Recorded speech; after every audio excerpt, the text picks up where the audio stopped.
মোহাম্মদ হোসেন লিখেছেন, সাদ্দাদের জান্নাতে প্রবেশ করার যে কাহিনী আমাদের সমাজে প্রচলিত, এটা কতটুকু সত্যি?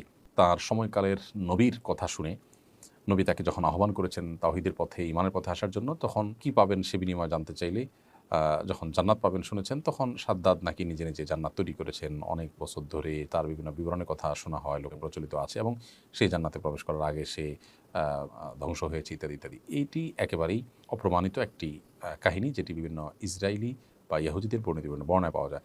কোরআন কিংবা নবী সাল্লাল্লাহু আলাইহি সাল্লাম থেকে বর্ণিত কোনো সুন্নাহ দ্বারা, কোনো হাদিস দ্বারা এটি প্রমাণিত নয়। এজন্য সাদ্দাদের জান্নাত নির্মাণ, জান্নাতে প্রবেশ করার যে কাহিনী, এটি একেবারেই অবান্তর এবং অবাস্তব। এ বিষয়ে অনেক বড়, বড় মুহাদ্দিসগণ মন্তব্য করেছেন, অনেক বড় ইতিহাসবিদগণ মন্তব্য করেছেন এবং আমাদের দেশে মারকাজুদ দাওয়াহ আল ইসলামিয়া, একটা ইসলামী গবেষণা প্রতিষ্ঠান, সেখান থেকে প্রকাশিত যে গবেষণা পত্রিকা আল কাউসার, সেখানেও এ বিষয়ে লিখেছেন তারা যে এটি সম্পূর্ণই ভিত্তিহীন একটি